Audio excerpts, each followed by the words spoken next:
Good afternoon, everyone. This is Graham from North London near Wembley.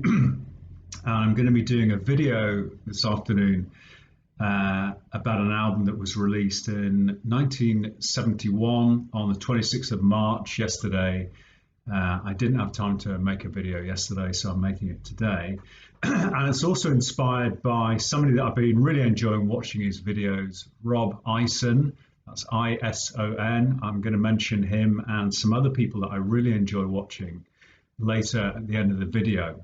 Shoutouts, I think they're called. But first of all, let's crack on with this album.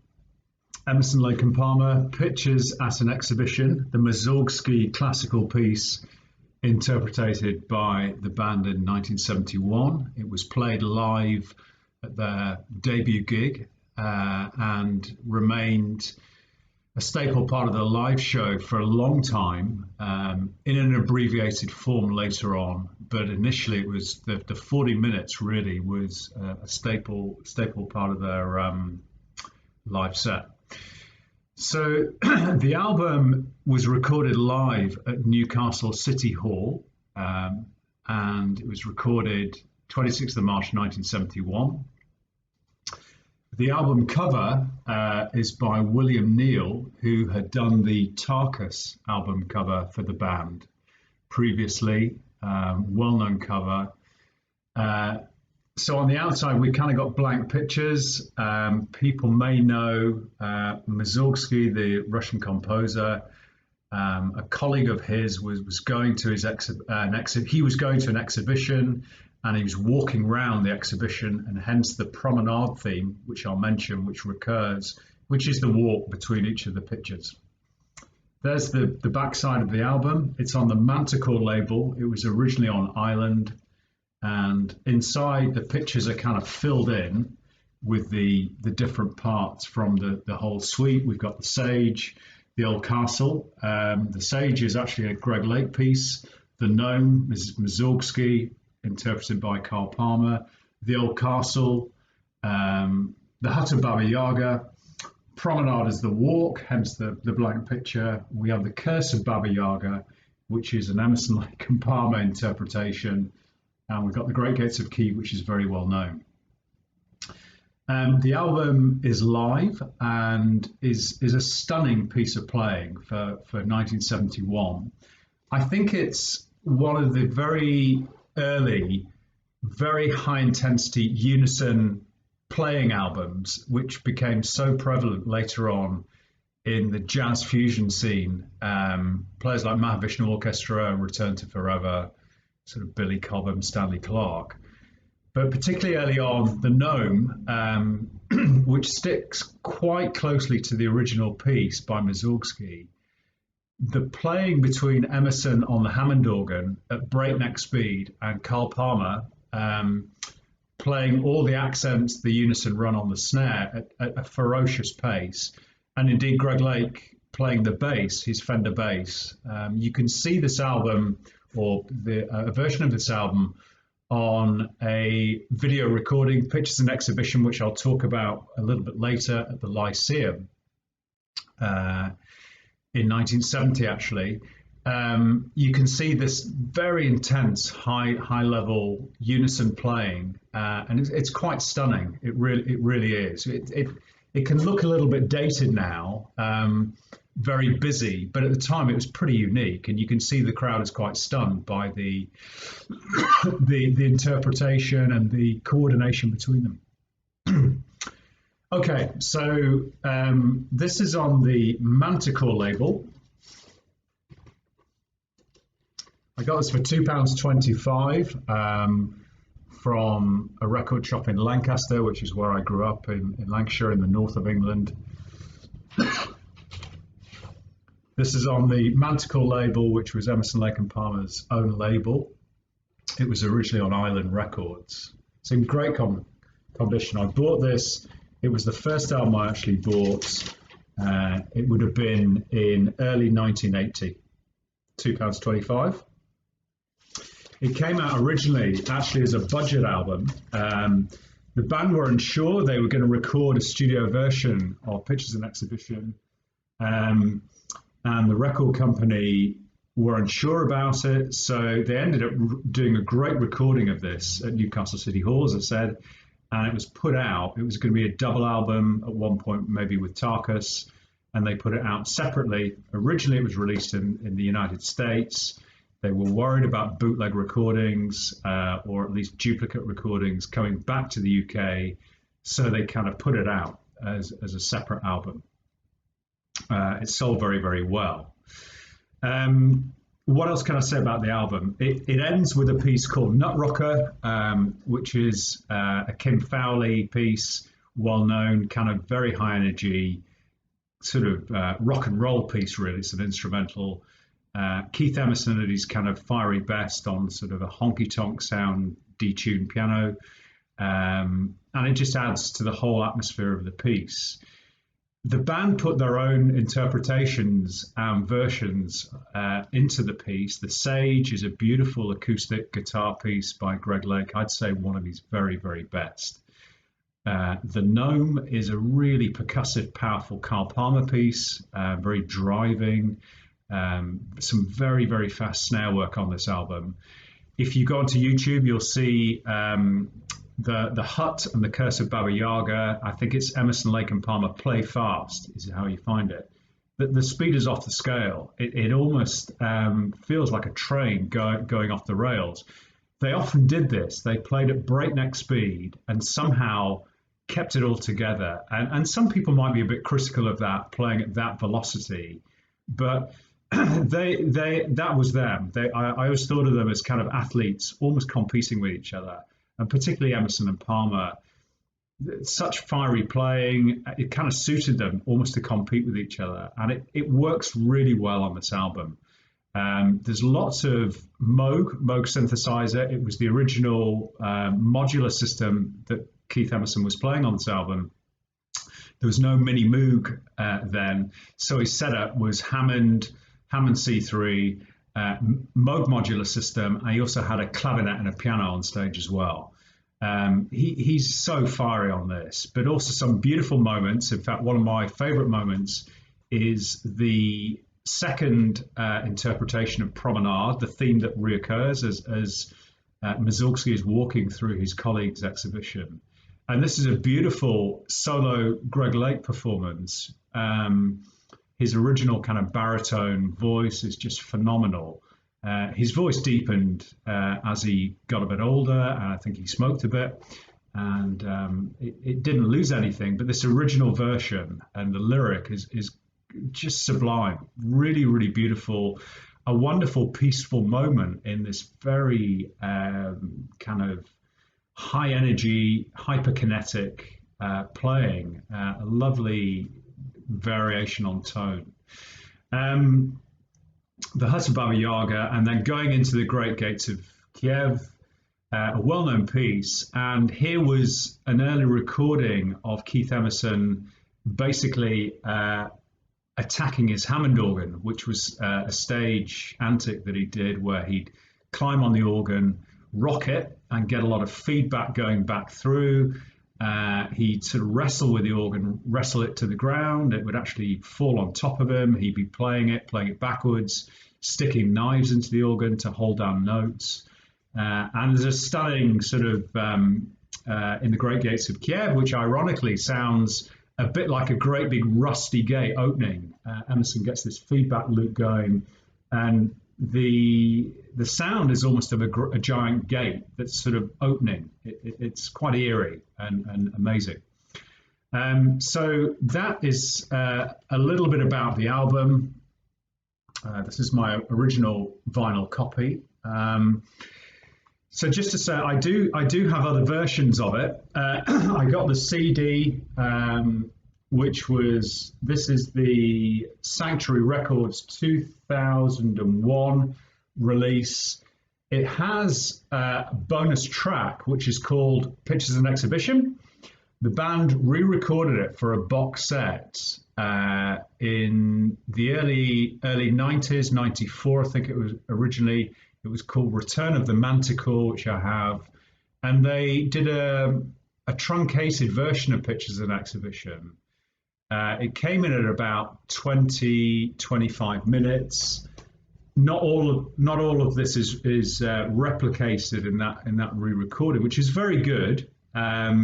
Much less fiery, and it's recorded in the studio, different keyboard textures, that sort of thing.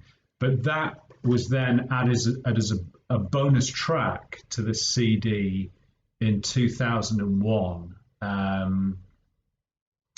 To add something for people that had already got the original album. So this was remastered. You can kind of see we have these sort of signatures on the CD, similar artwork to the original. I then have a deluxe version of Pictures and Exhibition. This is the Sanctuary 2008 release. This has the original Pictures of an Exhibition. It then has the studio version that I've just mentioned, and then it has the audio of the Live at Lyceum December the 9th, 1970 on a second bonus disc. I'm going to talk about that in a second, that film, that recording, but this is a nice sort of fold out, great concept advertisement there, double CD. I then paid £45 in I think it's about 1984 for this, which is the VHS recording of Pictures as an Exhibition. This is the Lyceum 1970 concerts. There isn't actually any pictures from that gig. We've got obviously the video recording, quite a nice insert, although not from the same era, from a little bit later. Some pictures there. This is actually taken from a gig in Japan in 1972. Great to have that. The film was directed by Lindsay Clennell, and in fact was released at the cinema with a couple of other films. It was a multi-bill film, but it did do the rounds. I don't know how well it did, but that surfaced in the early 80s on VHS, subsequently, of course, released on DVD. And what I was lucky to get from Japan was a DVD release of the whole concert. The video cassette runs for about 45 minutes and doesn't have the whole concert on. So the original Pictures and Exhibition was all filmed at the Lyceum, and it was hard to get hold of this at the time, but this is from Japan, and it also has The Barbarian, Take a Pebble. Then we've got the Pictures and Exhibition suite coming in at 40 odd minutes, and they finish off with Knife Edge, and it's quite easy with this DVD to kind of get into Knife Edge, but then it runs into Rondo. It's not mentioned on here, so it's easy to miss it, which is a long piece played by the Nice, played by Emerson, Lake and Palmer, and was a vehicle for Carl Palmer's lengthy drum solo. I'm a hobby drummer, huge Carl Palmer fan, so it was just great to get this DVD with his drum solo on it. And very interestingly, little bit of trivia, people have got hold of various versions of this. I think it came out on Laserdisc, have transferred it onto YouTube, but there seems to be graphics over a lot of the concert. It was very common back in the 70s to run things like these rather irritating graphics. In this case, it's Marvel comic stuff in time with the music. It's very irritating because you can't see what's going on with the players. And the drum solo in particular suffers from a lot of Marvel comic graphics covering over Carl Palmer. For somebody like me, you want to watch his hands, you want to watch his technique. And curiously on this, those graphics seem to have been deleted, which is great. I don't have the technology to upload this to YouTube, and I don't know if it'd be appropriate to, but it's just fantastic to have that. A full kind of drum solo with the editing of the Marvel comic stuff taken out. So I got this a long time ago. It's on DVD, as I said, and just basic The insert, the little booklet is in Japanese, and some pictures of the band there. So that is Pictures of an Exhibition by Emerson, Lake and Palmer. It was the first album I actually bought. I heard it originally, as people did back then, on cassette, and just thought it was astonishing. I did know the Mazilski original piece and thought it was wonderful. The Promenade theme, very sort of grandiose, majestic, and I thought they did a great job. It was fantastic. And of course, the original classical piece went on apparently to sell a lot more after Emerson, Lake and Palmer's version of it. Carl Palmer has stated this, that the sales of the original, I think, went up many, many times. So that's Emerson, Lake and Palmer, Pictures of an Exhibition, the various versions that I've got of it, and a little bit of history of the recording. It's a great album. I believe the original vinyl album was often used as an audio test in audio shops with hi-fi equipment. It was such a good recording, and it really is. It's sort of got a thunderous sound to it. You can really feel the live feel to it. Newcastle City Hall, 26th of March 1971, which of course was yesterday. Anyway, I hope everyone's doing okay. Given our circumstances, it's very difficult. We're in lockdown in the UK, and so hence me doing some videos. And what I did want to mention was, just before I finish, was a little bit of a shout out for some great channels that I really I found very inspiring. And I know I'm going to leave off a load here because I watch quite a lot. But I've just picked out 6 that I really enjoy and are sort of very current. And each of these people have got great personalities, and it's just wonderful seeing the passion for the music. The first one really doesn't need any publicity. It's Derek Higgins. He's based in the States, in Nebraska, and it's Derek, DereckVon. You'll find his channel. He's got, literally thousands of videos. Very interesting, very into his progressive rock, but such a wide-ranging and an enormous record collection. Second up, and it's partly this guy that inspired me to do this, is Rob Ison. He's based in the UK. It's Rob and then ISON. Really fascinating record collection, and he talks very passionately about his music, which seems to go from the 60s, a lot of singer-songwriter stuff, through to the 70s and 80s. He's always great, and he plays guitar. He plays guitar really well, and is doing these great songs at the moment to kind of keep our spirits up. So do check him out. Very, very good. Rob Ison. I really want to mention a guy in New York City who the viewing count doesn't seem to be that high, and I don't necessarily bother about view count. It's not important to me. But it's Brendan Snyder. That's Brendan, Brendon, and then Snyder, Snyder. He's very prolific. He puts up really knowledgeable input into his videos. He does a lot of kind of 80s hard rock metal stuff, so sort of Def Leppard, but also Pearl Jam, so kind of the grunge stuff. I particularly like the stuff he's done on Yes. He's great for getting huge box sets and kind of unboxing them and going through in enormous detail the product and the presentation. His attention to detail is terrific. So just a bit of a shout out for him, because I think it'd be great if more people watched him. Steve Whitty in the UK, who I kind of bracket a bit with Rob Ison, just very, very passionate about all the stuff he buys. I love his kind of bargain basement buys. He just seems to get so much out of each of his shops. Steve Whitty, that's WHITTY. He's based in Birmingham, or just on the outside of Birmingham, Solihull. Really great guy, very, very good delivery in his videos, incredibly engaging. And then 2 that I've sort of been watching, Johnny Seed, who's been mentioned before. Johnny, and then Seed is actually CEED.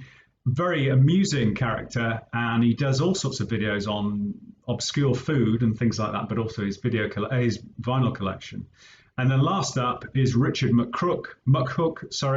That's Richard and then M small c and then Cook, and he does some great videos on particularly, I think, 80s vinyl.